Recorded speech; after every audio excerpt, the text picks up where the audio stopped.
So today we are very fortunate that we are having His Grace Adi Gadadhar Prabhuji to enlighten us on Chaitanya Charitamrita. So Prabhuji, are you present on the call? Yes, Pavitra Madhavi Mataji, I am here. Dandavat Pranam, Hare Krishna.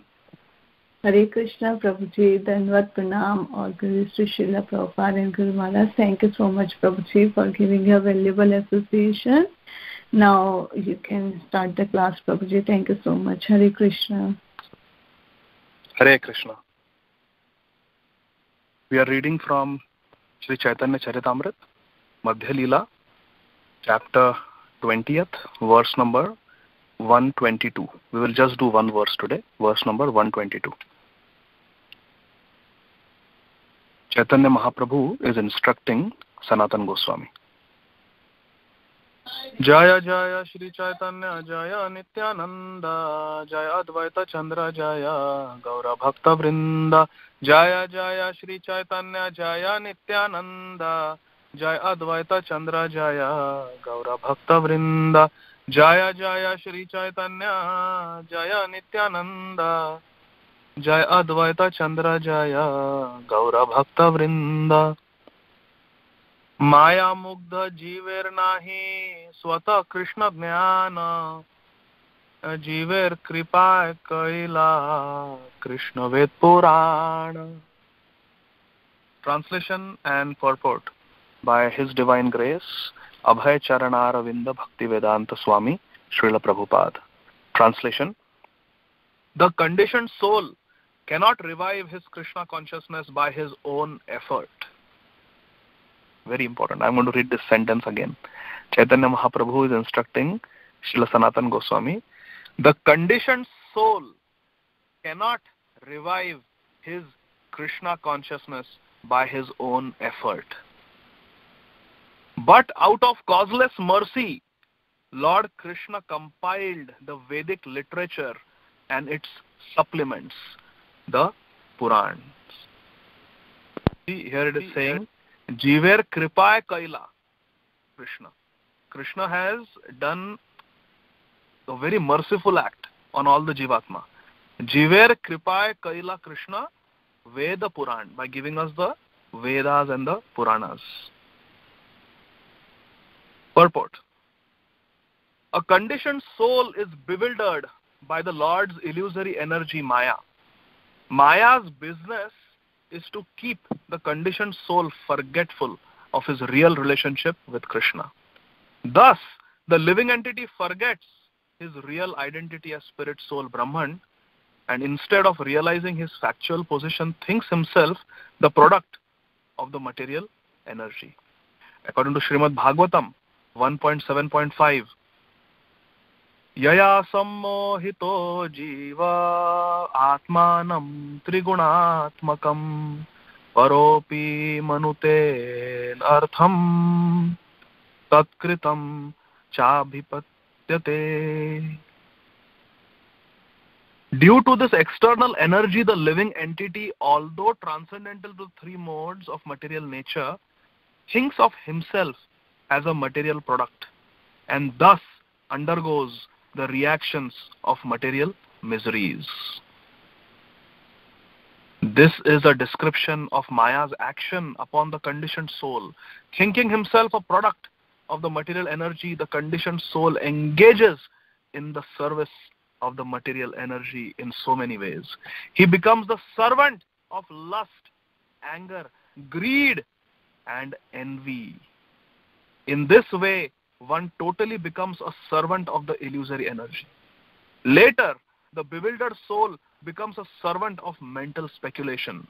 But in any case, he is simply covered by the illusory energy. Out of his causeless mercy and compassion, Krishna has compiled various Vedic literatures in his incarnation as Vyasadeva.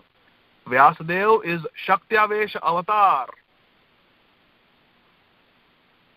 Vyasadeva is Shaktyavesha avatar of Lord Krishna.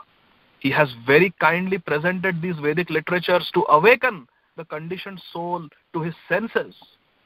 Unfortunately, at the present moment, the conditioned souls are guided by demons who do not care to read the Vedic literatures.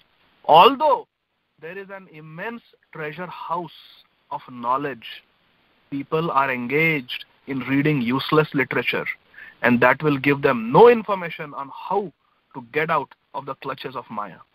The purpose of the Vedic literatures is explained in the following verses. Om Ajnanatimmirandhasya Jnananjanashalakaya Chakshurunmilitam Yena Tasmai Shri Gurave Namaha.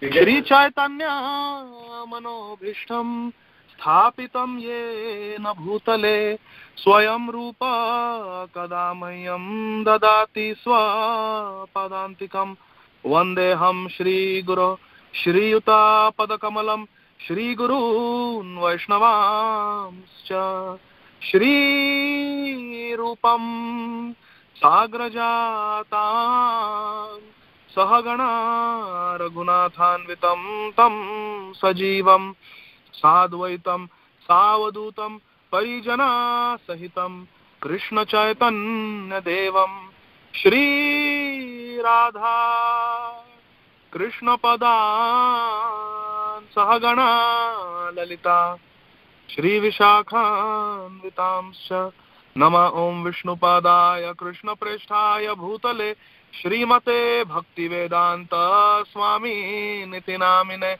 Namaste Saraswati Deve Gauravani Pracharine Nirvishesha Shunyavadi Paschatya Deshatarine Vancha Kalpatarubhyascha Kripa Sindhubhya Evacha Patitanam Pavanebhyo Vaishnavebhyo Namo Namaha. Namo Mahavadanyaya Krishna Prema Pradayate Krishnaya Krishna Chaitanya Namne Gaura Tvise Namaha.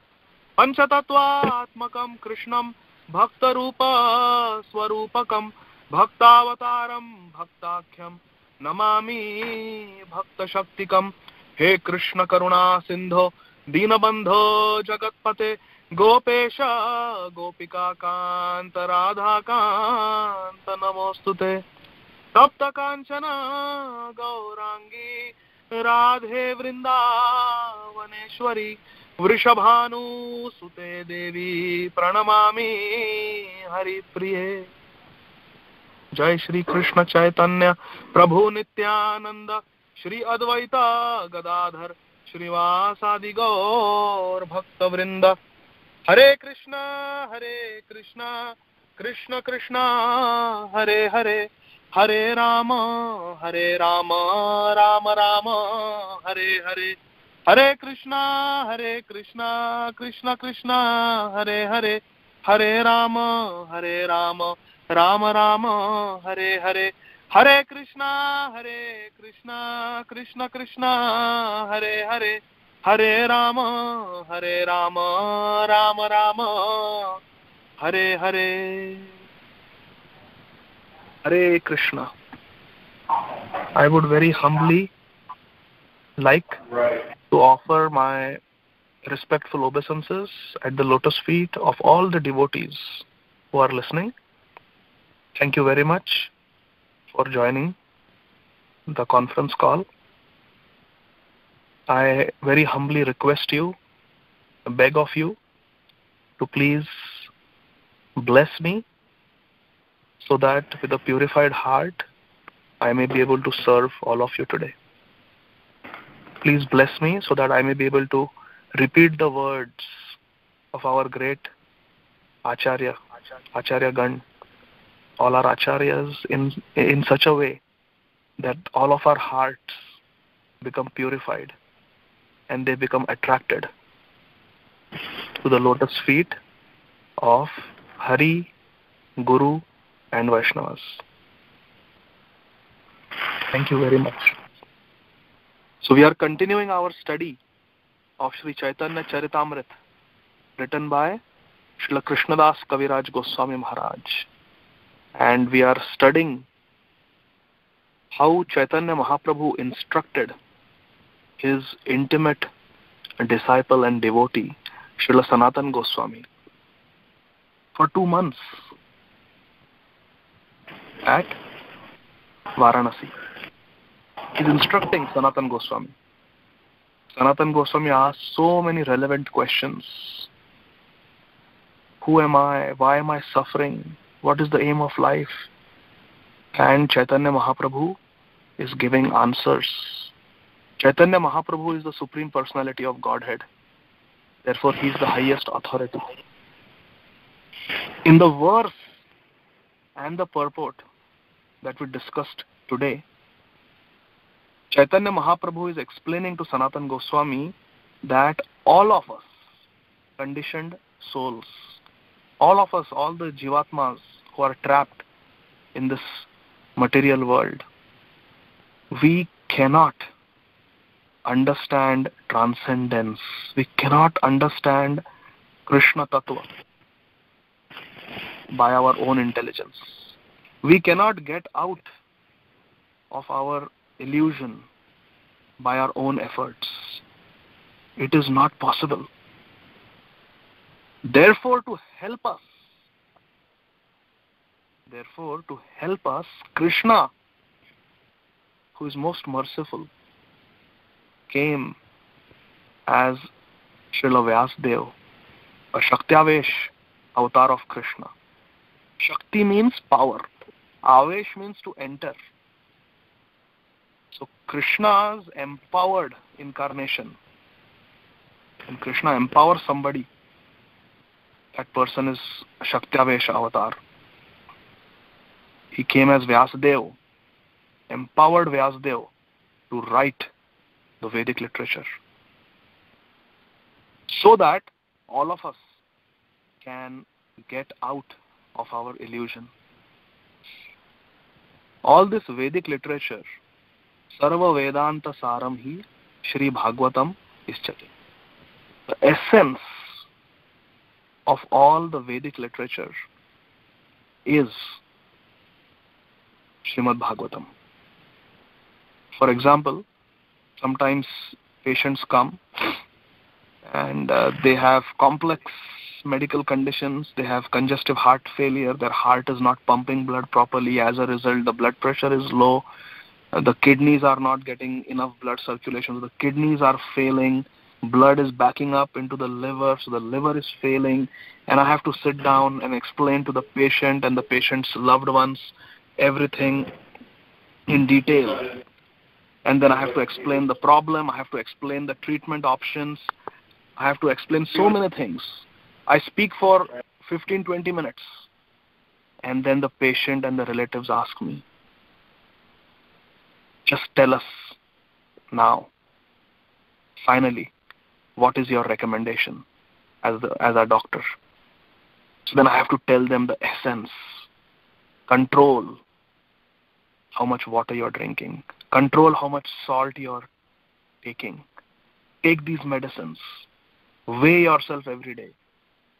This, that. I tell them very clearly, very lucidly, point-wise, 1, 2, 3, what they are supposed to do. That is the essence of everything that I describe to them for 15 minutes. In 1 minute, I give them the essence. So yes, the Vedic literatures are vast. They talk about different things. Tarko pratishtha shrutayo vibhinna nasho rishiryasya matam na bhinnam dharmasya tattvam nihitam guhaya mahajano ye nagatha sapantha. Tarko apratishtha. Pratishtha means to establish. Tarko apratishtha means by tarka, by dry arguments, you cannot establish the truth.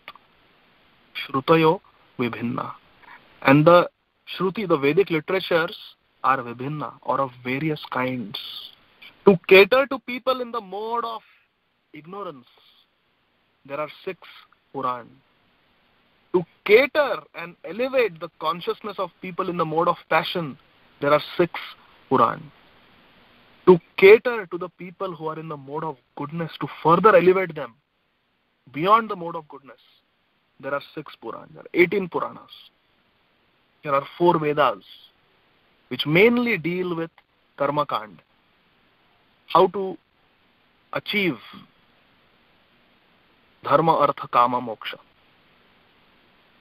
Then there are Upanishads, there are Vedanta Sutra, the essence of all knowledge in the form of certain mantras, certain sutras, keys. And to explain those sutras, there is the Mahapuran, Bhagavad Puran, Srimad Bhagavatam. So the 18,000 verses of Bhagavatam is the essence of all Vedic instruction. There are hundreds and thousands of Sanskrit verses in all the Vedic literature, including the Vedas, the Puranas, the Upanishads, the Itihasas like Ramayana and Mahabharata. There are lakhs and lakhs. There are hundreds and thousands of Sanskrit verses. But the essence of all instruction of all these Vedic literatures is the 18,000 verses of Srimad Bhagavatam. Sarva Vedanta Saram hi Shri Bhagavatam ischate. Yad rasamrita triptasya na anya tati kvachit. A person who is satisfied, triptasya, by the nectar of the juice of Bhagavatam, yad rasamrita triptasya na anya rati kvachit, cannot get rati, cannot get attraction or taste or anything else. A person who has drunk the nectar of Srimad Bhagavatam can never find satisfaction in any other literature. Because Srimad Bhagavatam is the essence of all instruction. Just like in the end, a doctor will summarize exactly what the patient needs to do after describing all the different treatment options. In the end, a doctor gives the final, do this, do this, do this, in my opinion. Similarly, the essence of all Vedic literature, the summary of all Vedic literature, the cream of all Vedic literature is Srimad Bhagavatam. And Chaitanya Charitamrita is further explanation of Srimad Bhagavatam. Srimad Bhagavatam concludes, the last verse of Srimad Bhagavatam, last verse of the 12th canto of Srimad Bhagavatam is Nama Sankirtanam Yasya Sarva Papa Pranashanam Pranamo Dukkha Kshamanas Tam Namami Harim Param. The last verse of Bhagavatam glorifies the Supreme Personality of Godhead Shri Hari and Sankirtan of Harinam. Nama Sankirtanam Yasya Sarva Papa Pranashanam. By doing Nama Sank, not Kirtan, but by doing Nam Sankirtan, coming together, devotees coming together and singing the holy name of Lord Hari, all the sins are destroyed. We are in this material world, we are in this world of illusion, we are in this Maya Jagat because of our sins and our tendency to commit sins. Our sins and our tendency to commit sins gets destroyed by Harinam. Srimad Bhagavatam concludes by glorifying Harinam. Chaitanya Charitamrita teaches us how to do Harinam Sankirtan. Chaitanya Charitamrita teaches us the glories of Harinam Sankirtan. Chaitanya Charitamrita teaches us what are the pitfalls when devotees come together for Harinam Sankirtan and how we should observe Vaishnava etiquette, how we should develop loving relationships with each other, how we can coexist. There are so many examples in Gaur Lila. Two great devotees, Jagadananda Pandit, who is incarnation of Satyabhama, Krishna's wife, one of the 8 principal wives from Dwarka, and there is Swarup Damodar Goswami, who is Lalita Sakhi from Vrindavan, Vraja Lila. Just imagine. Jagadananda Pandit is Satyabhama from Dwarka, and Swarup Damodar Goswami is Lalita Sakhi. And Jagadananda Pandit writes a very beautiful pastime of Chaitanya Mahaprabhu. Today we do not have time to discuss it. I would love to discuss it though. Very beautiful pastime of Chaitanya Mahaprabhu when he was 5 years old, Nimai Pandit. He wrote this, and Swarup Damodar told him, why are you writing all these pastimes where he's doing so many things which common people will not be able to understand, because they think that he's an ordinary boy. They do not know that he is Brajendra Nandan Krishna. But they coexist. Although there is a disagreement between Swarup Damodar and Jagadananda Pandit, Swarup Damodar doesn't feel that Jagadananda Pandit should glorify Chaitanya Mahaprabhu in this way. And Jagadananda Pandit feels that there will be a section of devotees who would enjoy reading this, who would relish this in the future. Yes, today everybody considers Chaitanya Mahaprabhu to be a great saint, or some of them know that he is the Supreme Personality of Godhead, but because Chaitanya Mahaprabhu does not like us to glorify him as a Supreme Lord, they are not glorifying him as a Supreme Lord. But in the future, devotees will worship him openly. They will glorify him openly as the Yuga Avatar. So Jagadananda Pandit was catering to those types of devotees.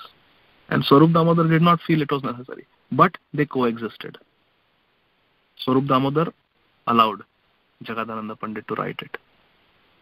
And Jagadananda Pandit acknowledged the opinion of Swarup Damodar, but he stood firm in his determination to write. And Swarup Damodar did not get angry, upset, or bitter about it. Sometimes devotees disagree, but we should learn to coexist, because we agree on more fundamental things than our superficial disagreements.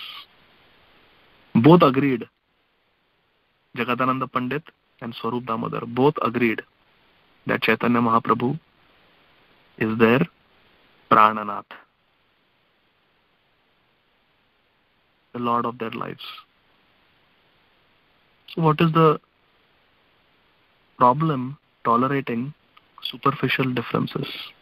If we agree on something so deep, then why worry about the superficial waves of disagreements and difference of opinion? Gadadhar Lila teaches us these vital Vaishnava etiquettes, how to get along. Not just get along, but how to develop intimate friendships and relationships with Vaishnavas. Because it is not easy to live in a society of devotees. Why? Because devotees are on different levels of spiritual realizations. And when so many different egos come together, there is going to be friction. There is going to be friction. Yesterday was the appearance day of Shripad Ramanujacharya. In today's verse, Chaitanya Mahaprabhu is teaching us that it is impossible for a Jivatma to get out of this material world by his or her own efforts. That is why the Vedic literature, the revealed scriptures, are compiled by Krishna to deliver us, to save us, to liberate us from this material entanglement. We will try to connect these two topics, Shripad Ramanujacharya and the importance of Vedic literature. Is that okay? Can we do that? Yes. Oh, thank you. Yes, sir. Thank you. So, this is a very, very interesting story. One of my favorite stories. It is incredible. We all know that when Shripad Ramanujacharya went to Shripad Yamunacharya, when Yamunacharya had already left this world, he had 3 fingers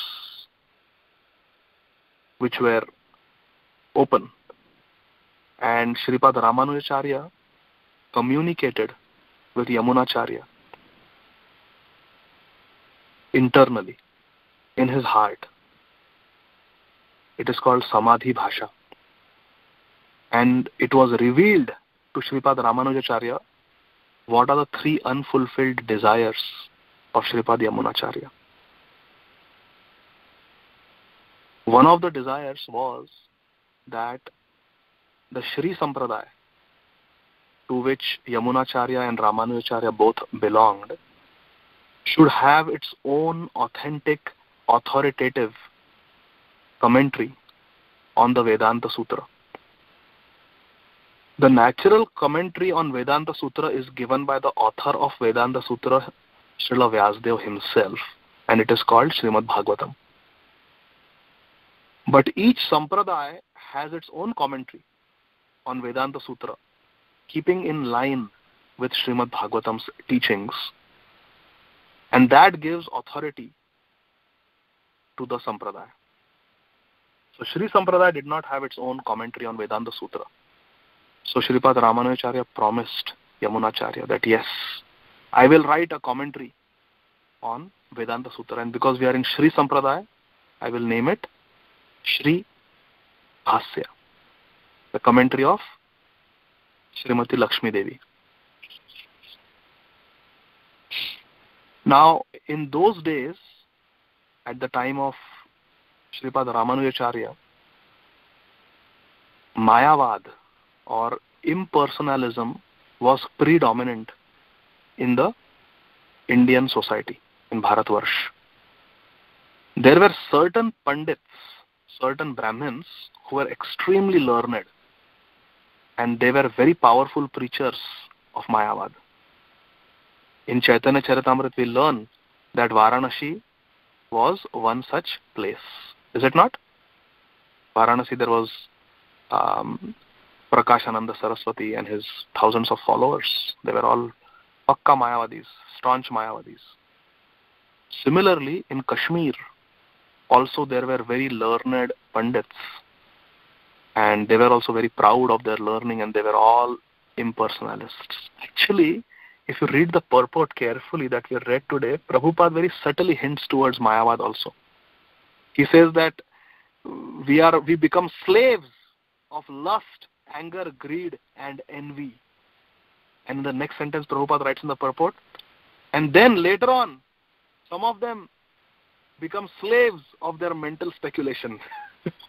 But regardless, both categories of men are covered by illusory energy of Krishna. So this people who become slaves of their own mental speculation, Srila Prabhupada is referring to Mayavad, where Vedic literature is misinterpreted and a false understanding is created that actually the supreme truth is only Brahman, and Bhagavan feature of the supreme is an illusion, is temporary, and everything is false and illusory. Everything is Maya. Maya, Maya, Maya. Krishna's form is Maya. Krishna's name is Maya. Krishna's pastimes are Maya. This world is Maya. Maya, Maya, Maya. So Mayavad. The whole of Bharatvarsha was predominated by the Mayavad thought, Mayavad school. And Sripad Ramanujacharya was the pioneer. He was the first person to take on Mayavad. Srila Ramanujacharya ki jai. The most powerful literature in support of the Mayavad school of thought, coming in the line of Sripad Shankaracharya, was in Kashmir, North India. And they had one particular Mayavadi commentary which was very powerful. It gave very thought-provoking and powerful arguments in favor of Mayavad.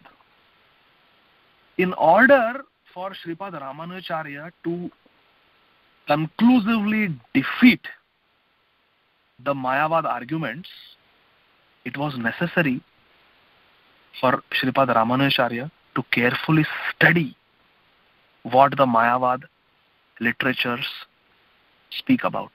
What are their arguments? So that he can quote those arguments and shatter them, squash them, defeat them. But for this, Sripad Ramanujacharya had to get his hands on that Mayavad literature. The Mayavadis knew the power of Sripad Ramanujacharya by now, because he had powerful disciples like Dasharathi and Quresh. They knew his power. They knew his purity. They knew his talent and his capacity to preach the pure teachings of Vaishnavism. In fact, Sri Chaitanya Mahaprabhu glorifies Sripad Ramanujacharya by saying that I have taken two essential teachings from Srila Ramanujacharya. Number one, pure unalloyed devotion to Krishna. Shuddha Krishna Bhakti is one, and second is Vaishnava Seva. The pure teachings of Ramanujacharya to serve each others in Vaishnava community with humility. These two teachings, Vaishnava Seva and Hari Bhakti, I have taken from Sri Ramanujacharya. So for Ramanujacharya to establish the Vaishnava Siddhanta, he had to study the Mayavad literature. So along with Quresh, Sripad Ramanujacharya traveled all the way to Kashmir, and he visited that monastery where all these Mayavadis were living. These Mayavadis were very careful when they saw Ramanujacharya and Quresh, because they could make out that they are powerful Vaishnavas, and they could sense that these two great personalities could become a great threat to our Siddhanta. Ramanujacharya very humbly requested them that I want to see your Mayavad literature. I want to see that book. I want to read it. Can you please allow me? So they told Ramanujacharya that we are sorry, we cannot give it to you, but you can just see and read it for some time. And they handed over that Mayavad literature to Srila Ramanujacharya. And they were keeping a close eye on him. And Ramanujacharya kept reading. And he said, I want to read it through the night. And the Mayavadis, they slept off. They slept off. And for a higher purpose, Ramanujacharya decided that he will take that Mayavad literature and escape into the forest and come back to Srirangam, so that he can carefully study it and peacefully write an elaborate, detailed commentary, completely smashing the false, imaginary, speculative Mayavad arguments. So in the dead of the night, in the dark of the night, Ramanujacharya wrapped up that Mayavad literature into a piece of cloth, tucked it under his arm, and accompanied by Quresh, he carefully made his way out of that monastery. And they decided that all night we will run through the forest, so that these Mayavadis and their bloodthirsty soldiers will not find us. So high up in the Himalayas, through tall mountains, through dangerous forests where tigers and leopards and bears lived, Srila Ramanujacharya and Quresh, they started running. And they had to run really fast because it was a full moon night and there was very good visibility. And there was a chance that the soldiers would spot them even at night. So all night they were running. They ran. But after some time, Ramanujacharya decided that we have come a long way. We have been running for quite a few hours now. We started in the evening. We have been running for quite a few hours. I think it is okay to take a few hours of rest at night. So Ramanujacharya rested for a few hours, and he asked Quresh also to take a rest. And then early in the morning, they woke up and continued their journey, running through the forest. But back in the monastery, they realized that Ramanujacharya and Quresh had escaped with the Mayavad literature. Actually, their plan was to assess the intentions of Ramanujacharya and to debate with him about Siddhanta. And if Ramanujacharya did not succumb to their Mayavad philosophy, they had decided to kill Ramanujacharya and Quresh in the monastery itself. And Ramanujacharya knew the plan. That's why, with his disciple Quresh, he ran. The soldiers were on horseback, armed with swords and spears. They spread out in the forest everywhere, looking for Ramanujacharya and Quresh. And from the mountains, Ramanujacharya could see the soldiers are closing in on them. They're approaching. So he increased his pace. But this book, Mayavad literature, was quite bulky, written on so many palm leaves. He had to carry it very carefully. They were very fragile palm leaves. They could just crumple to powder if not handled properly. Or they could just fall off from that piece of cloth in which he had wrapped it. So he had to be very careful running with that bulky literature. And the soldiers were closing in. And Ramanujacharya and Quresh were climbing up one mountain. And it was really hard to run up a mountain with that bulky literature. Ramanujacharya had to make a call. He had to make a choice. Finally, he made a choice. Forget it. We will dump this literature here. When these people come, they will find their book. They will be happy. They will pick up the book, take it, and turn around and return back to the monastery. They will not bother about us, knowing that we have returned or abandoned their Mayavad literature. So Ramanujacharya made the hard choice. We came all the way here from South India just to get this book, just to copy it. But they did not allow us to copy it. So we had to steal it and run. We took so much risk, and now I have to give it back to them because I cannot run with this bulky literature. Ramanujacharya was thinking like this. And finally, he made the decision and he dropped that Mayavad literature somewhere in the forest, in a prominent place, so that the soldiers chasing him will find it. We can learn that sometimes we have to make hard choices. Leaders have to make hard choices. Everyone has to make hard choices. We have to balance what is at risk and what is the benefit. And if the benefit outweighs the risk, we should do it. Here Ramanujacharya was concerned about the life of his beloved disciple Quresh and his own life. He knew how much he could contribute to the society. He knew his seva was not completed yet. So he decided, I will drop this book and try to save the life of my disciple and my own life. He dropped the book and he and Quresh continued to run. They somehow reached the top of the mountain and then it was all downhill, very easy. And then they picked up speed, and without the book, they were able to run really fast. And they ran and ran and ran. The whole day they ran until the night fell. And then they again looked back and they could not see the soldiers anywhere. So they were reassured that the soldiers must have found that literature and they must have turned back, satisfied that they were able to get the literature back from Ramanujacharya and Quresh. That night, Ramanujacharya told Quresh, let us take rest because we have been running practically the whole day. We are tired.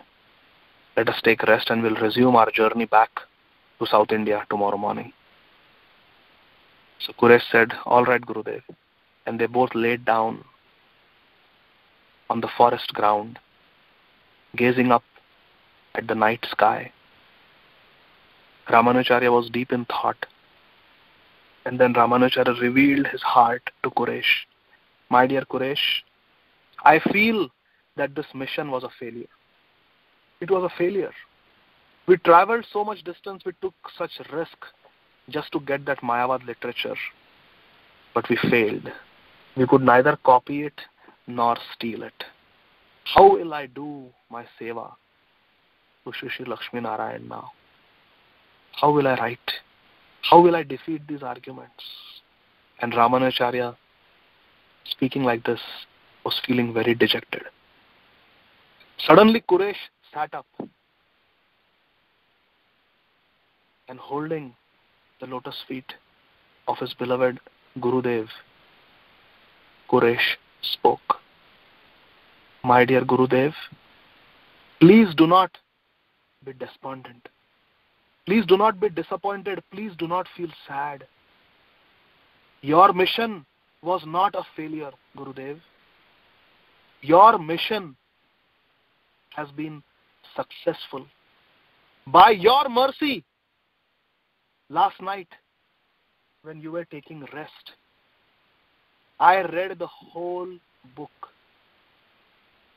By your mercy, I had the eyes to be able to read the whole book in the moonlight. And by morning, by the time you woke up, I had read the whole book. And by your mercy, Gurudev, I have memorized each and every word of the entire Mayavad book. Let us go back to our ashram in Sri Rangam, and I will speak the entire book to you. And then you can make points and defeat all their arguments. Srila Quresh ki jai. This is a disciple. Just meditate on this. Quresh was tired, but he did not take rest, did not sleep.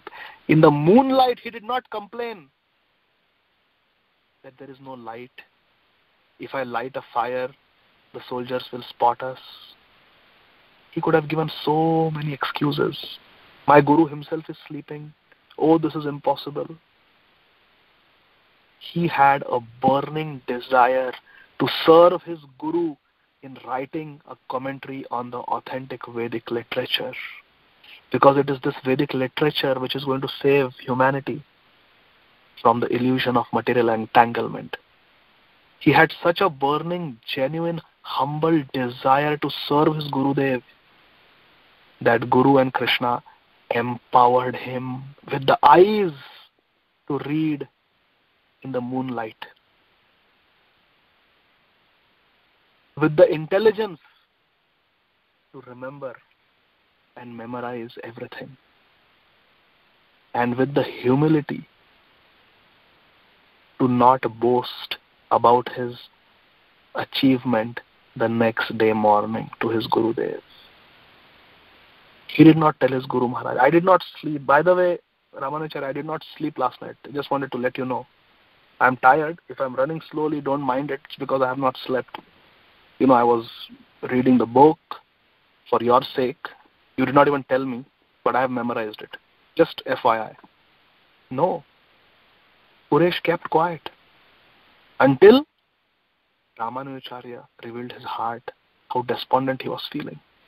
Then Quresh got up and told his Guru Maharaj, I have the book memorized. Do not worry. That is a disciple. You see, all these examples are there in the scriptures to inspire us. We may not necessarily be able to imitate this, but it should certainly inspire us.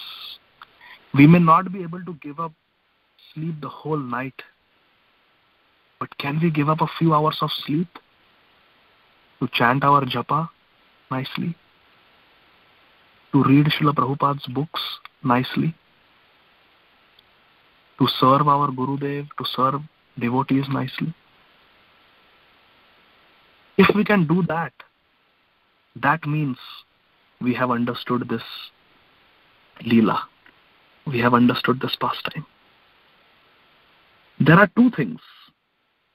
One is to know something, and the other thing is to realize something. Knowing is easy. Getting knowledge is easy. You can just read, hear, and get the knowledge. But to actually realize it, that is the real perfection of our life. Sometimes we use the word realization very lightly. Prabhu, I have a realization. Can I share a realization? What is your realization? My realization, that realization. We use the word realization very lightly. But actually, we should try to understand what it really means. What is the meaning of realization? We can say that the holy name of Krishna purifies the heart. Cheto darpana marjanam. But to actually experience that by chanting Hare Krishna Mahamantra and by the causeless mercy of Hari Guru and Vaishnavas, we are able to give up some of our old bad habits, some of our old bad addictions. That is realization of Cheto Darpana Marjanam. That is the difference between knowing something and realizing something.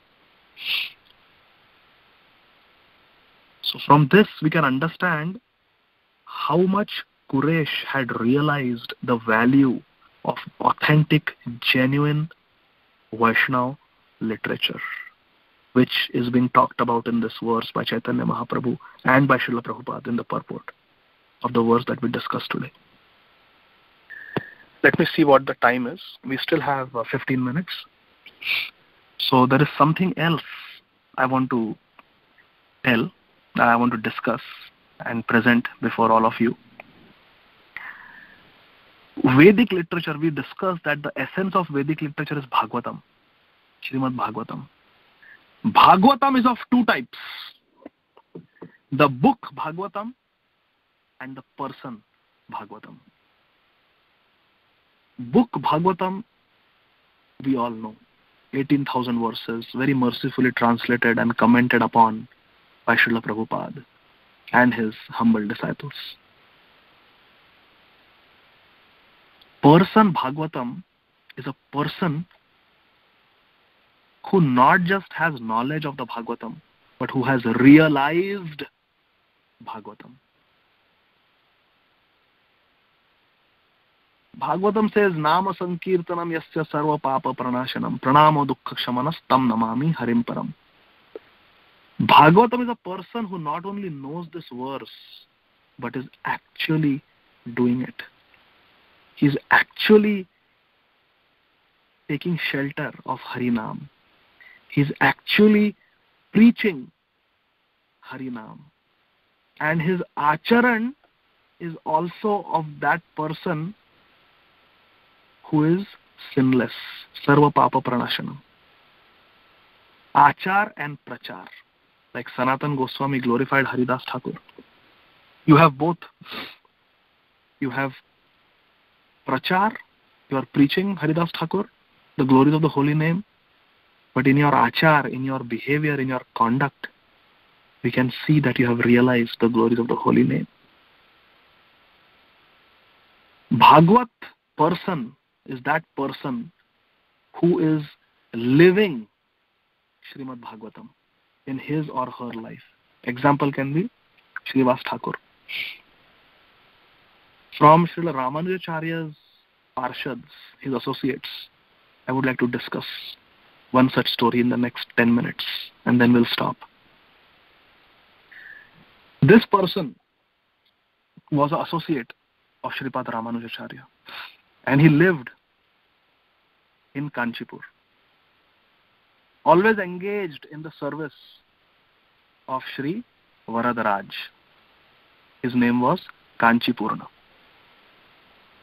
His seva was to fan Sri Varadaraj. He had a fan made of peacock feathers, and with love all day long. Because Kanchipuram can get very warm.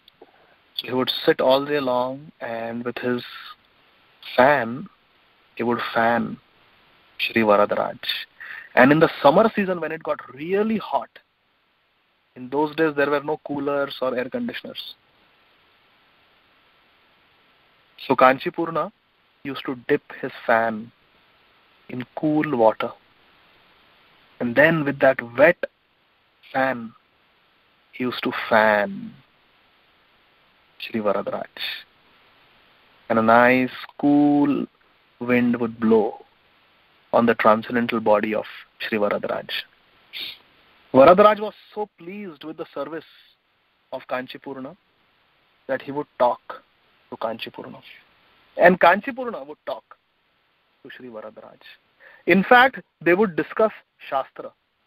They would discuss scriptures. They would discuss Vedic literature, which we are talking about in today's verse and purport. Kanchipurna would discuss Vedic literature with the Supreme Lord, Shri Varadaraj.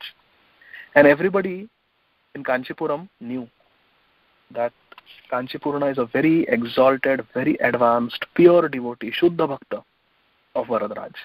So much so that Varadaraj actually personally, physically talks to him every day. And he always asks for Kanchipurna. Where is he? Where is he? That service of being fanned by Kanchipurna was very dear to Sri Varadaraj. So Kanchipurna became a very famous saint all over the land. Everybody knew him, that he is a great Vaishnava. And there was a poor, illiterate person in Kanchipur who had great attraction for Kanchipurna. And he would consider Kanchipurna as his spiritual mentor, as his guide, as his guru, as everything. There was no formal relationship. There was no formal relationship of Guru-Shishya, but he would consider Kanchipurna as his everything, his guide and everything. So when he had some doubts, he had some questions, he would ask Kanchipurna. And Kanchipurna, being a humble devotee, would try to answer and help him. One day, this poor person came to Kanchipurna and asked him, "Will I go back to Godhead in this lifetime?" Kanchipurna looked at him. He said, "That is not in my hands. That is between you and Varadaraj. Let me ask him. I do not know the answer, but I will ask him." This poor man said, "Yes, please ask, because I am illiterate, I am poor, I don't know. So I don't know how to ask him. Please ask him. He talks to you." So Kanchipurna said, "No problem. I will talk. I will ask him." So Kanchipurna next day, as he was standing, Shri Varadaraj, he asked Varadaraj, "My dear Lord, I have a question for you." Varadaraj said, "Ask. What is it?" So Kanchipurna just blurted out,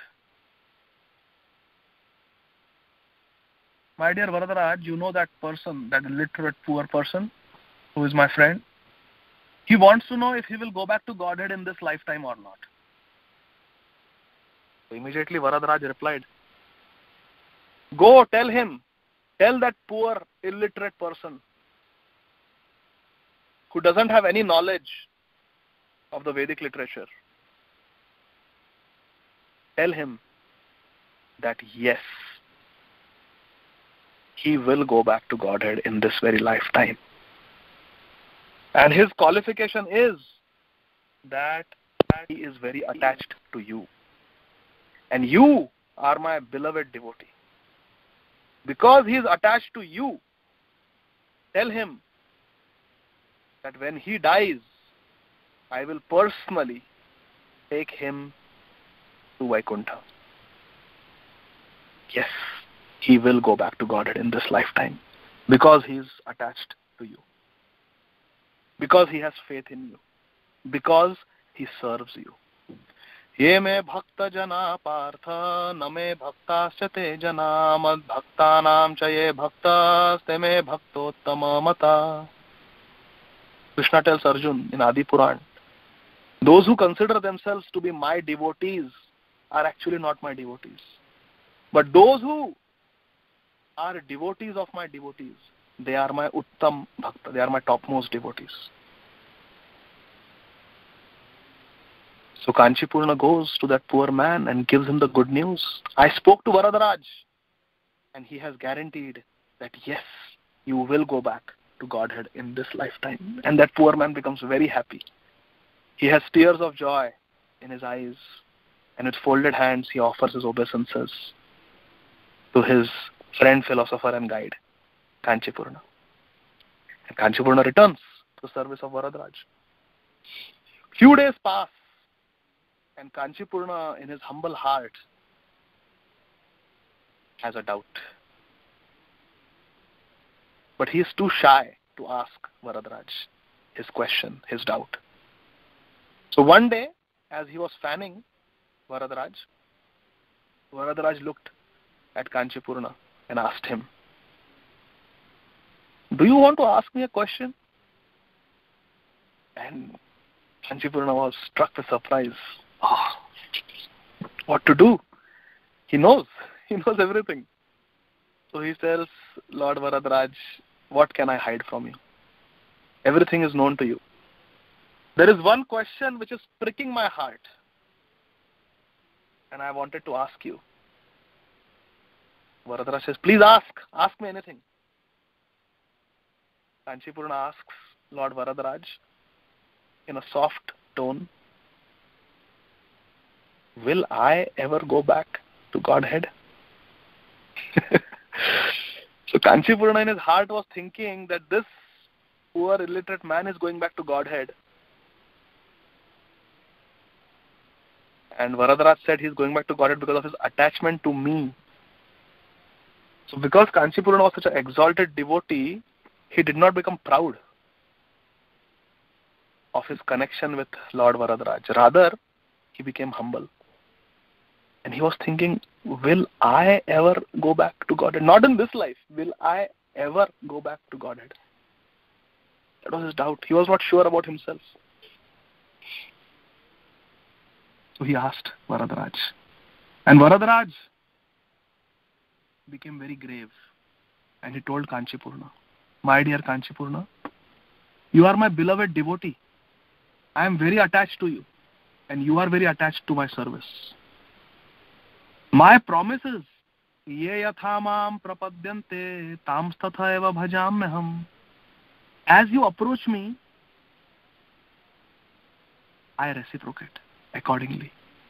As you have a desire to serve me, I give you that service accordingly. You want to fan me because you are concerned that I will feel hot.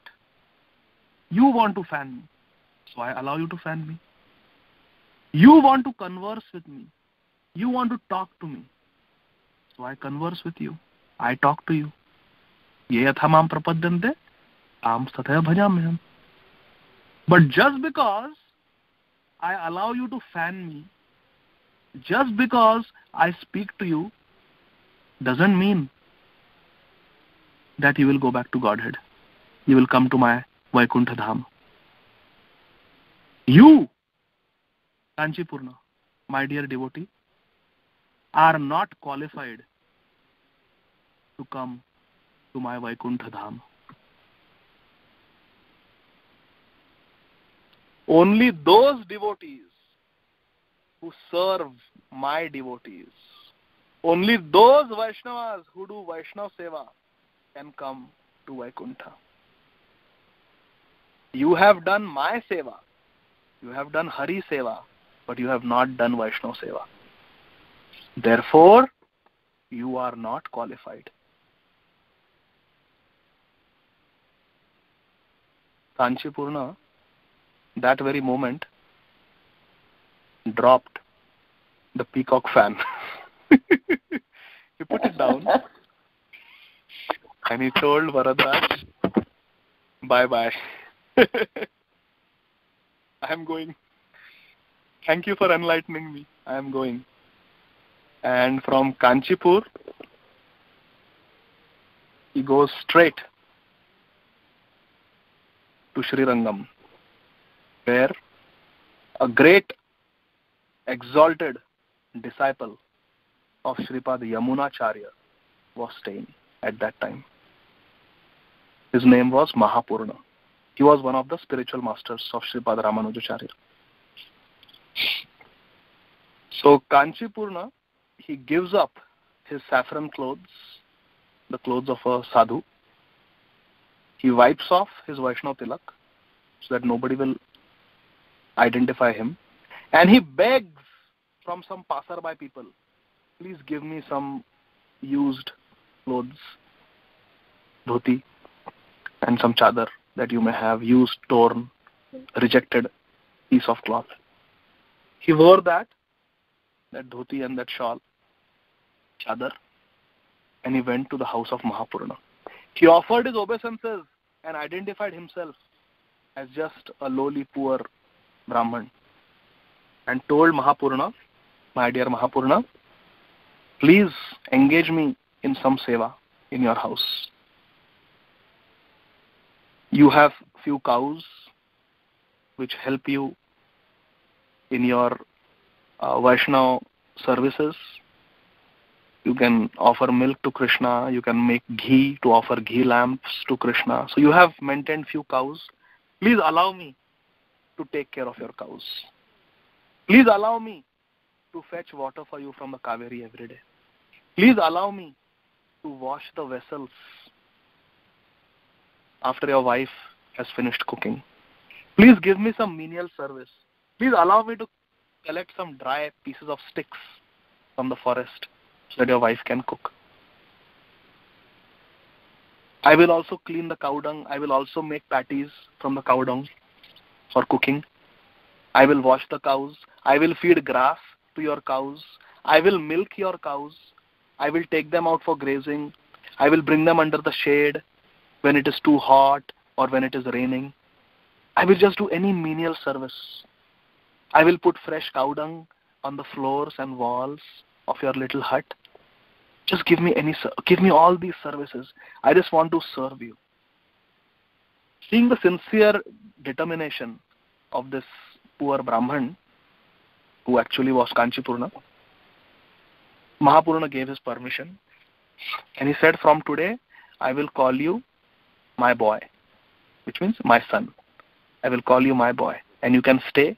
He gave him a very small hut, makeshift hut, just outside his house in the courtyard where he could rest at night. And in this way, Kanchipurna was completely engaged in serving Mahapurna and his good wife. For 6 months, more than 6 months, he served them very diligently, very attentively, without accepting a single coin in return. Nothing. If you want, you just feed me prasad after you have finished taking prasad. If you cannot, that is fine. I will fast. But I just want to stay with you. I just want to serve you. Because Kanchipurna knew that if he revealed his identity, nobody is going to allow him to serve because he was famous everywhere. So he covered up his identity.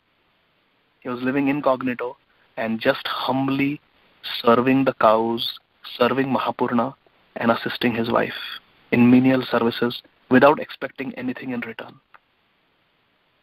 One day, the weather was very harsh. It was raining, there was thunder, lightning, heavy rains when Kanchipurna had taken the cows for grazing in the forest. So he got stuck in the rains. Finally, somehow, he was able to collect all the cows and bring them. In the evening, he tied the cows under a shade and then himself went in his hut. His only set of clothing was the torn piece of dhoti and the torn piece of chadar which he had begged on the streets. And this only set of clothing was completely drenched and wind was blowing. It was a little chilly at night. So Kanchipurna looked around in his hut and he saw his original clothes of a sadhu, which were folded and kept in a corner. and the stick of his chandan. And he felt a desire. It is night, nobody is watching. I chant every night my japa.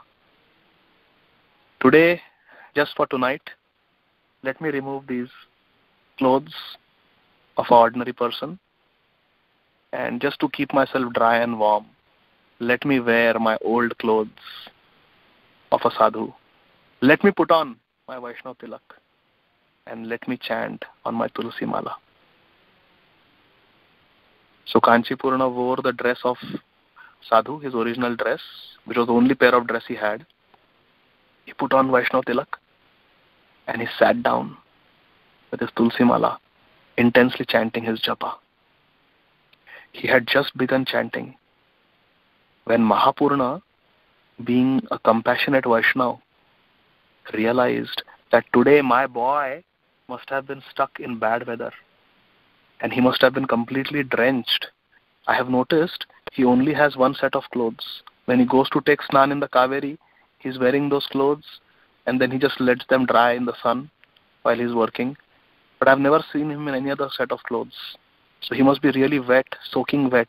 At night, his clothes are not going to dry. He'll be shivering. He may fall sick. He may suffer.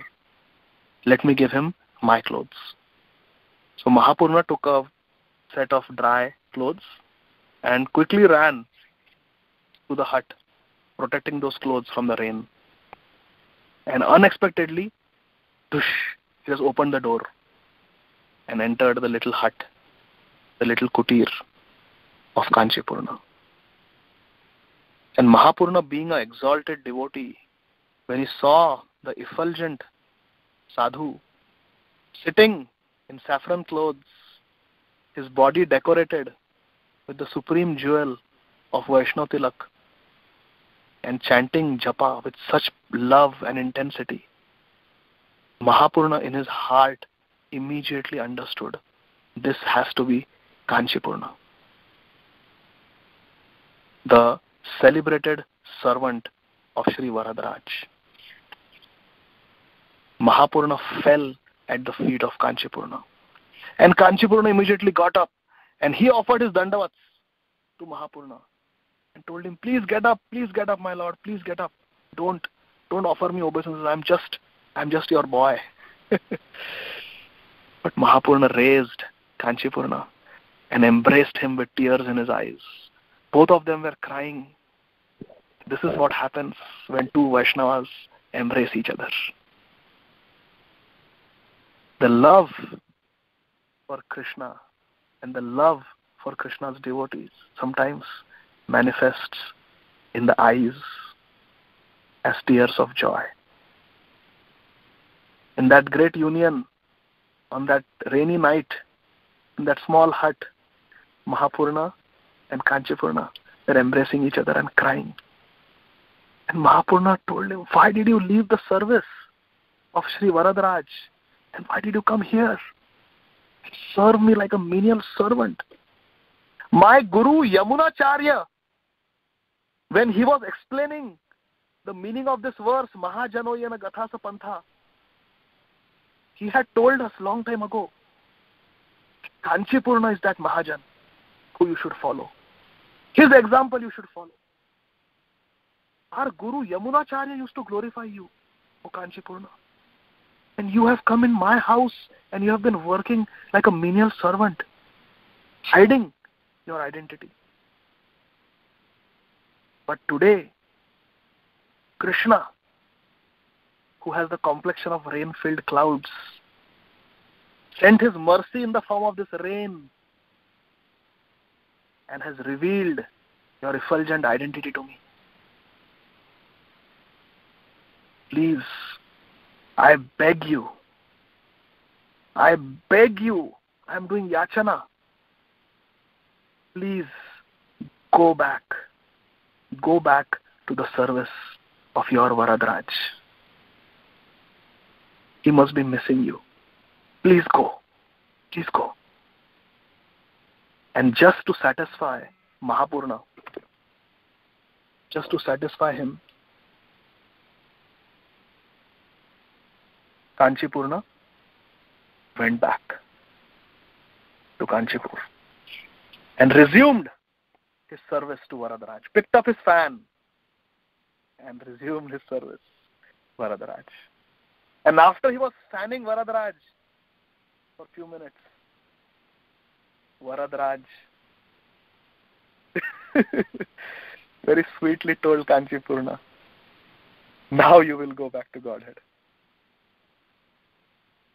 Now you will go back to Godhead. And Kanchipurna was very happy. This was a sweet, loving relationship between Varadaraj and Kanchipurna. And Mahapurna is that loving Vaishnava who always wants to reunite the devotee with the Lord. There are so many pastimes of Varadaraj with Kanchipurna. There is one pastime with Varada, who was the light bearer of that temple. He used to, after the darshan temple closed, then Kanchipurna and other pujaris, they had to find their way to their home in the darkness of the night. So this boy used to, the lantern, he used to accompany them, show them the way, show them the way. And there are a few other pastimes also, but we have run out of time. So we'll stop here.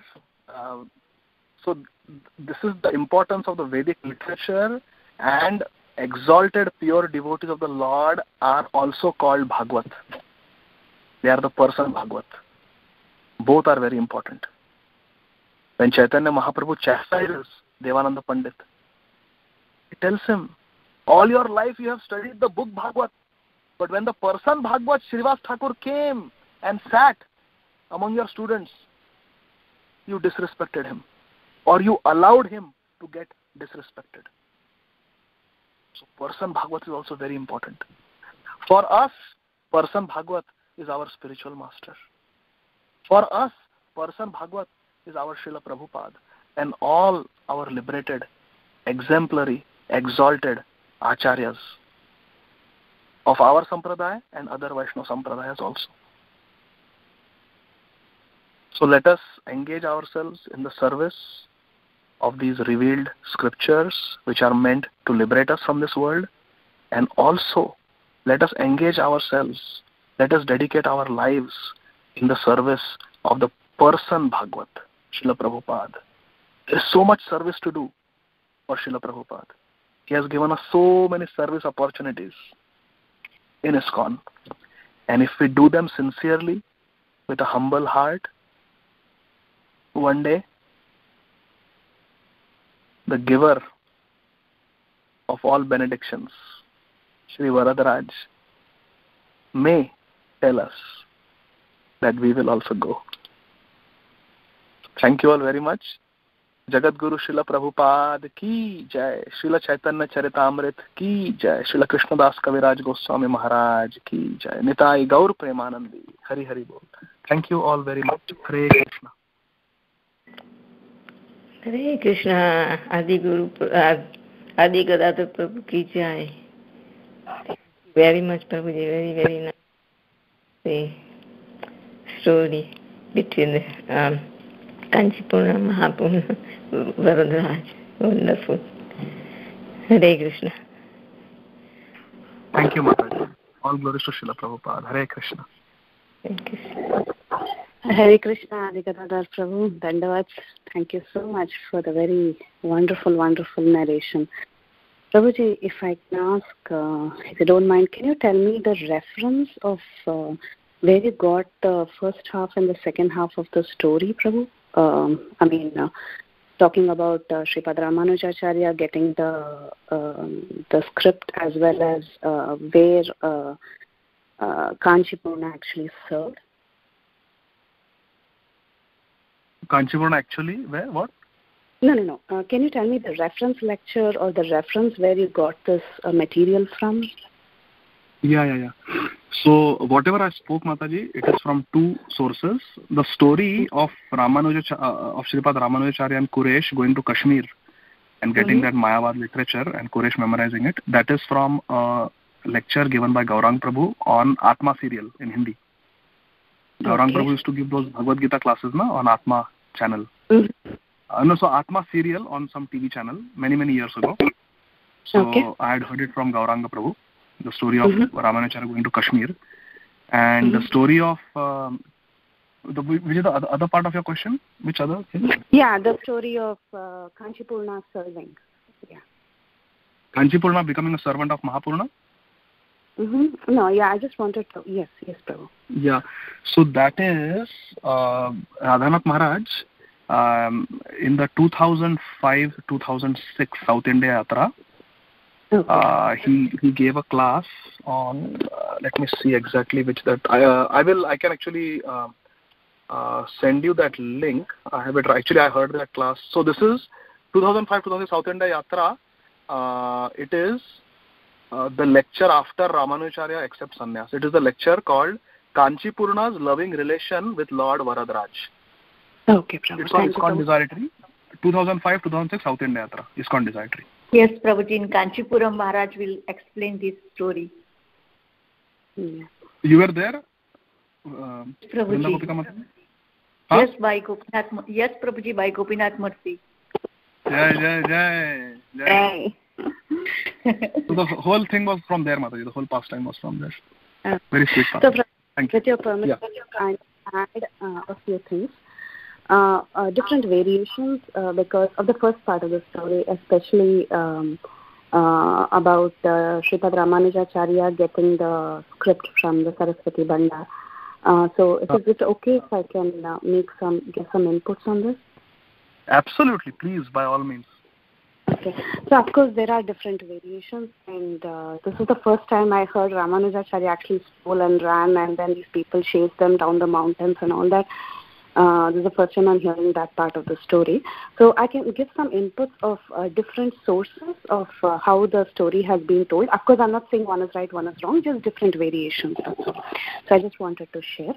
So regarding this whole trip to Kashmir to get this particular script, it's actually called as the Bodhayana Vritti Grantha. So this Bodhayana Vritti Grantha is nothing but Bodhayana's commentary on the Vedanta Sutras. So basically, Vyasadeva writes commentary on the Vedanta Sutras, and his disciple, he had many disciples, of which Bodhayana was one of the disciples, and he further elaborated on the commentary of his spiritual master, Vyasadeva. So basically, this text is called, he gave an elaboration on the Vedanta Sutras, hence it is called as the Bodhayana Vritti Grantham. Now this Bodhayana Vritti Grantham was a reference for everybody, Mayavadis, Vishishtadvaitis, whoever further wrote commentaries on the Vyasa Sutras, which is the Vedanta Sutras. So basically, Ramanujacharya, when he wanted to write a Vishishtadvaita commentary, he wanted to go and get this important book, Bodhayana Vritti Grantham, because without that book, he won't be able to do justice to the Vishishtadvaita commentary of the Sri Bhashya. So for that reason, he actually went there. And actually speaking, the book itself is not a Mayavada book. It is more of a commentary given by Bodhayana. So he goes there, and there are two stories that has been told in these biographies of Sripad Ramanujacharya. One story is that Saraswati Devi, who's in charge of the Saraswati Bhandar in Kashmir, without her permission, you may not be able to enter the library to access the books. So apparently, there were some, Saraswati Devi appeared there, and there were some question and answers between Saraswati Devi and Ramanujacharya, and Ramanujacharya got access to the library, and he got the Bodhayana Vritti Grantha, and he came back with Kurish. And when they were back, the Mayavadis understood that there is something going on here, and they looted the book, or rather they took away the book from there. There are two opinions again here. The Mayavadis came and they stole the book when they were sleeping. And the second opinion is that the guards of the Saraswati Bhandar, realizing that the book was missing because they didn't understand this dealing between Saraswati Devi and Ramanujacharya, hence when they saw that certain parts of, when they checked the library before locking the library, they saw that these two books are missing, and hence they came chasing and they took the book when they were sleeping and they went away. And of course, Kuraish, who is the, like he can just read it and he can memorize it instantly. So hence he solved the problem and he told Ramanujacharya the entire story. This is one version. second version is that they were given the guards in the Saraswati Bandar were very strict, and they said they can only refer it overnight and they may not borrow it. Hence they referred it. But however, Kuresh was the one who memorized it, and when Sripad Ramanujacharya went back, Kuresh taught him this. So this is the first time I was hearing about the stealing and escaping and all that. So I'm just adding two more perspectives to the story. I'm not saying it's wrong, I'm just adding two more perspectives. Then the second part of the story, Prabhu, yes, there are some people who say it is the another perspective of the second story, which is Kanchipurna serving as the cartman. Apparently, in some cases, they say it is actually Goshtipurna. In Goshtipurna's house, he went and he served. But it doesn't matter. Ultimately, it was a devotee. So I just wanted to make these additions. So thank you so much, Prabhu. Thank you. Thank you. The class was very beautiful. Very beautifully narrated, Prabhu. Thank you. Thank you, Preeti Vilasini Mataji, for the additions and giving us the different perspectives and different versions of the Leela. Very, very nice, Mataji. Thank you so much. Can I say something, Preeti Vilasini Mataji? When I was hearing the lecture further, after describing this section, Maharaj describes about Dasharathi. And Dasharathi asks, Dasharathi and Puresh were the two intimate disciples of Ramanujacharya at that time. And then Dasharathi asks Ramanujacharya, first Puresh asks Ramanujacharya, can you please tell me the inner meaning of Sarvadharman Parityaja? So Ramanujacharya tells him that you do Madhukari for 1 year. And then I will tell you, because one has to do humble service to understand the inner meaning of this verse. And then seeing that Kuresh did it and then got to the inner meaning, then Dasharathi also develops a desire that even I want to know what is the inner meaning, the internal meaning of this verse. So he asks Gurudev, Sripad Ramanujacharya, and to him, Ramanujacharya says that you go to Goshtipurna. And right. So you're right. So he goes to Goshtipurna's house and he serves washing the dishes and all that. Yes, true. Is that correct? Yes, Mataji. Yes, perfect. Yes, true. Mataji, this Ramayana classes that you are giving, it is just my humble desire. I have starred your recordings, most of them. One should get them on a flash drive. I don't know how to do that from the iPhone, but get them on a flash drive, and then all your lectures, starting from the beginning of Ramayana till when you finish it, they can be all on a flash drive, so that one can hear them continuously, in sequence, because you are doing those Ramayana Katha so nicely, in such depth and detail, that it will be a very nice resource if we could have, on the flash drive. So I'm thinking how to do that. I have saved your lectures, Ramayana. And you gave also series of lectures on Sripad Ramanujacharya, right? A few years ago? Yes, Prabhu. Yes. Prabhu, thank you so much. I feel very humbled. Prabhu, yes, we are putting them into a drive, and we are also saving them in order. And what I'll do is, hopefully, by Lord Ram's mercy, I hope to finish at least Rama Pattabhishekam on Ramanavami. So I'll put everything into a Google Drive maybe, and then share it. Will that help, Prabhu? That's what tremendously. Thank you so much. May Srila Prabhupada and Krishna keep empowering you more and more. Hare Krishna. Thank you, Prabhu, and thank you everyone for the mercy. Hare Krishna. Hare Krishna, Adi Gadadhar Prabhu and Preeti Vilasini Mataji. Thank you for a wonderful class, wonderful discussion. I was thinking of two thoughts, and maybe it was mentioned, I'm not sure, but I was just thinking how, although Kuresh was serving Varadaraj, Kuresh, right? Forgot. Was serving Varadaraj, he had to serve the Vaishnava in order to actually go back to Godhead. So it just shows the power of the devotee of the Lord, that it's more important to serve the devotee of the Lord than the Lord himself. And it was reminded me a little bit about, I know many of us are missing our Guru Maharajas, wherever they may be, and we discussed it, that Vani is more important than Vapu, that being close to the Guru Maharaj is not important, but doing fulfilling his desires of fulfilling Lord Chaitanya's mission. Just those two correlations kind of stuck in my mind just this minute when was listening to this class. So thank you for that. And I have one question. Prabhu, can you, you said that, and I've heard the story before, but I do not remember, so I'm just hoping you could refresh. When Sri Ramanujacharya went to Yamunacharya, there were 3 fingers, and there's 3 different things that he wanted him to fulfill. Can you explain what those other 2 things were? One was, you said, the Sri Bhashya, and I know there were 2 others, I don't remember. And the other question... Mataji, if I remember correctly, so one was to write Sri Bhashya. Second was that you name one of your prominent disciples in honor of the author of Vishnu Puran, which is Parashar. So you name one of your prominent disciples, Parashar. That was one desire. And Priti Vilasi Mataji, the third one was to preach all over India, right? Against Mayavad. The third one was to write a commentary on Nammalvar's work. So with 3, as you said, one is to do the Sri Bhashya and the Gita Bhashya both. That was one desire.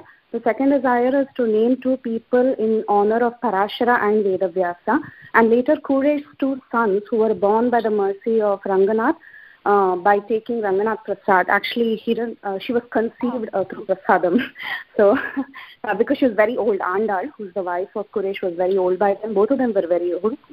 But because it was Ramanujacharya's desire to fulfill the desire of Yamunacharya, Parashara Bhatta and Vedavyasa Bhatta were born from Andal, that is Kuresh's wife. Both of them were named after these 2 great personalities. And the third desire was to write a commentary on Nammalvar's work. So these 3, and of course, preaching, that is also there. Mataji, what is this Namai?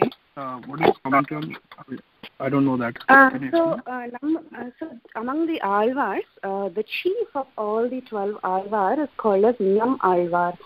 So basically, he was actually born of a 4th Varna, or even an outcast. But when he was a kid itself, when he was a baby, he went crawling to the temple. He would never speak. He's also called a Shatakopa because he never spoke. And he never showed any symptoms of life much, in the sense he never interacted with people.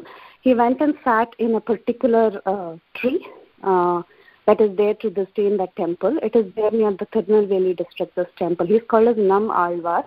And he's the original of all the Alvars in the sense that he was the one who started Sampradaya. The Sri Vaishnava Sampradaya and the way it has been developed is through the mouth of Nam Alvar. So Nammalvar's works are very important. The Divya Prabandham is based mostly, all the Alvars have contributed to the Divya Prabandham, which is actually the works of the Sri Vaishnavas, the Alvars. But especially Nammalvar is considered as the chief of all of them. So Nammalvar's Thiruvaimul, that is the work that he has done, he was asked to write a commentary on it, or rather give an explanation on the works of Nammalvar. That was the third desire, Prabhu. Okay. Thank you so much, Mataji, for clarifying that so nicely. Thank you so much. Hare Krishna.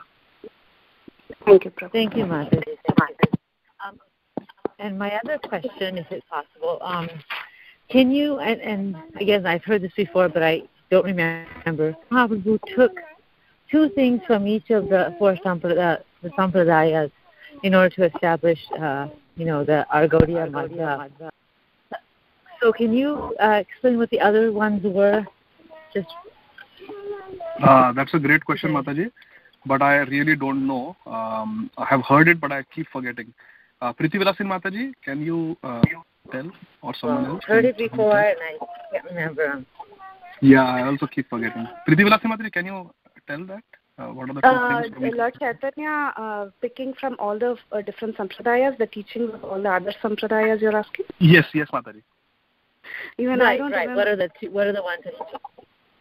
In the Sri Sampradaya, as Prabhuji already mentioned, you heard that, right? So basically, one is pure devotional service without the mix of jnana and karma, and the other one was Vaishnava Seva, that is serving devotees. That was the 2 things he took from Sri Vaishnava Sampradaya. And then, you want the others? Yes, please. Can you tell us the others? Yeah. I don't have it offhand, Mataji. I can only look up and get. Because I remember trying to look for it before and I couldn't find it, and I've read it before, and would be nice to have a reference on hand. Oh yeah, actually. Yeah, so I have it in front of me now. So the Madhva of the Brahma Sampradaya preached the Dvaita philosophy. The following points were accepted from this Sampradaya. 1. The complete defeat of the Mayavad philosophy, which is Kevala Advaita Nirasana. 2. The worship of the deity of Krishna and understanding it to be eternal. Krishnamurti Sevana. These two from the Madhva Sampradaya. Vishnu Swami of the Rudra Sampradaya preached Shuddha Advaita philosophy. And from that, Mahaprabhu accepted the following from his Sampradaya. 1. The sentiment of total dependence on Krishna, Tadiya Sarvasva Bhava. 2. The path of spontaneous devotional service, Raga Marga. Nimbarka Acharya of the Kumara Sampradaya preached Dvaita Advaita philosophy, and Sri Chaitanya Mahaprabhu accepted 2 points from this Sampradaya. The need of taking exclusive shelter of Radhika, Ekanta Radhika Ashraya, and 2, the exalted mood of the gopis' love for Sri Krishna, Gopi Bhava. And of course, we already saw Ananya Bhakti and Bhakti Jana Sevana from Sri Vaishnava Sampradaya. Thank you, Mataji. Could you send that link to me so I just can bookmark it and remember it when I need it? Yeah, sure. I'll just copy-paste it on our group so that you can refer it. Thank you, Mataji. Thank you so much, Mataji, for asking that question, and thank you so much for answering, Priti Vilasani Mataji. Thank you. Hare Krishna. Can I just quickly mention one thing? I remembered that Rohini Priya Prabhu said last year in a class, talking about Ramanujacharya on this point, that Lord Chaitanya took one aspect from Sri Sampradaya about Vaishnava Seva. So Ramanujacharya, how he explained how one should feel happy, meeting Vaishnavas, serving them, he explained his mood that one should consider the Vaishnavas equal to the paraphernalia of the Supreme Lord. Just like in a temple, you give so much respect and to the paraphernalia of a Lord. You want to be clean when you go to a temple of a Lord. To regard Vaishnavas, even if they may be junior, even if they are not pure devotees, to regard all types of Vaishnavas as equal to the paraphernalia of the Lord.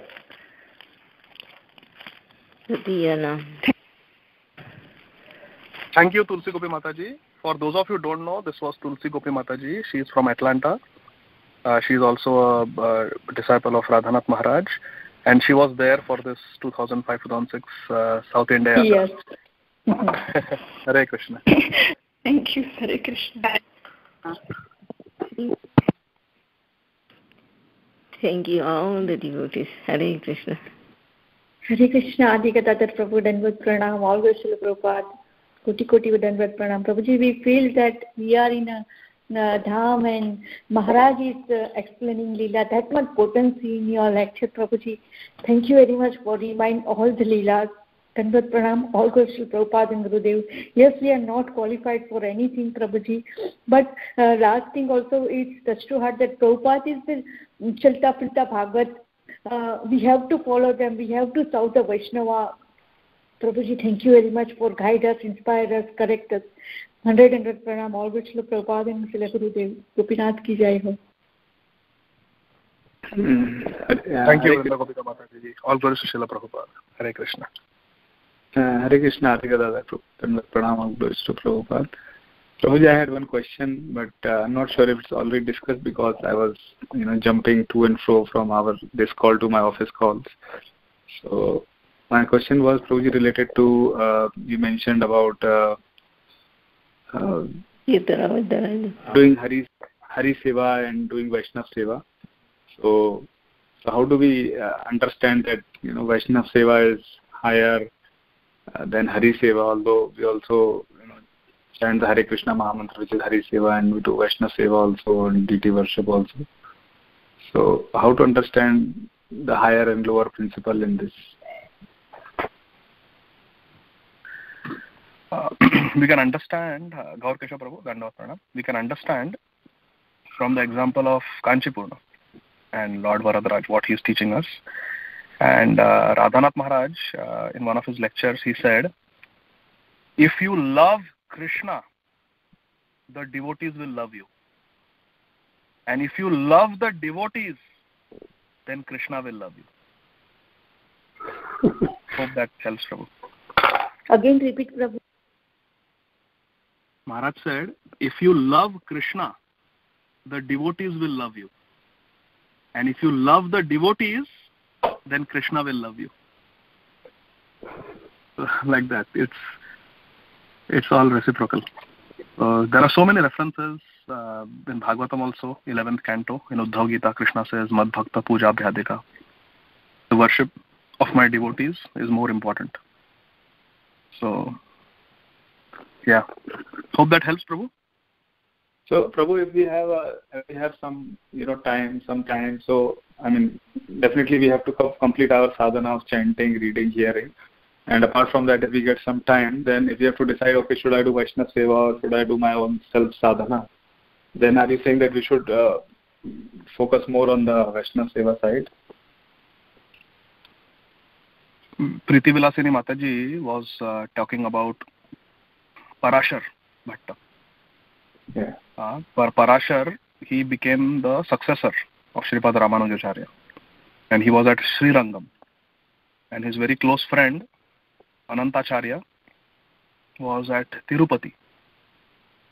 So once a student of Parashar asked him, what is the qualities of a Vaishnava? So then it's a long story, but one of the 4 things that was revealed to the student was a devotee is like salt. If there is too much salt in the vegetable, then it is unpalatable. If there is too less salt in the preparation, then also it is tasteless and it is unpalatable. Salt has to be just right in the sabji, in the dal, whatever preparations we make. A devotee is like salt. A devotee is balanced. Yukta ahar viharasya, yukta cheshtasya karmashu, yukta swapnavabodhasya, yogo bhavati dukkhaha. How do we reduce the miseries? Is by balancing ourselves. Bhagavad Gita Krishna teaches. So we have to balance. We have to find time for both. For our sadhana also and for helping devotees also. And how that can be done practically in our personal lives, for that we have to take guidance of devotees one-on-one, so that the personal situation can be discussed and we can discuss the details. But we have to balance, we have to have time for both. We cannot tell devotees, I don't have time for you because I have to chant my rounds. And we cannot tell Krishna and Guru Maharaj that I cannot fulfill my vow of 16 rounds today because I have to do Vaishnava Seva. We have to do both. We have to balance. That is a devotee, like salt. Okay, Prabhu? Perfect, yeah. Thank you. Hare Krishna. Hare Krishna. So I think it is 12:38. If it's okay with everyone, we can end the call. Hare Krishna, Prabhuji. Dandavat Pranam. All glories to Srila Prabhupada and all the Guru Maharajas. Thank you, Prabhu. It's a very, very wonderful class. It's a very inspiring, all the devotees who are sharing also. Thank you so much, Prabhuji, for a very wonderful class. Thank you, Anjana Gopika Mataji. Please accept my humble obeisances. All glories to Srila Prabhupada. Thank you. Thank you, Prabhuji. Hare Krishna, Prabhuji. Dandavat Pranam. All glories to Srila Prabhupada and Guru Maharaj. Very, very wonderful nectarian class, Prabhuji. Thank you. Thank you. Nice class, Prabhuji. Nice class times and also these answers. Thank you. Hare Krishna. Thank you, Prabhuji. Hare Krishna. Hare Thank Krishna, you, everyone. Prabhuji. Dandavat Pranam. Thank you very much for your wonderful exercise. Thank you, Prabhu. Thank All you all glories so to much. Srila Prabhupada. वाञ्छा कल्पतरुभ्यश्च कृपा सिन्धुभ्येव च पतितानां पावनेभ्यो वैष्णवेभ्यो नमो नमः। अनंतकोटि वैष्णव वृंद की जय। श्री प्रभुपाद की जय। श्रीपाद रामानुजाचार्य की जय। His Grace आदि गदाधर प्रभु की जय। Srila Prabhupada ki jai. Thank you all very much. Hare Krishna. Hare Krishna.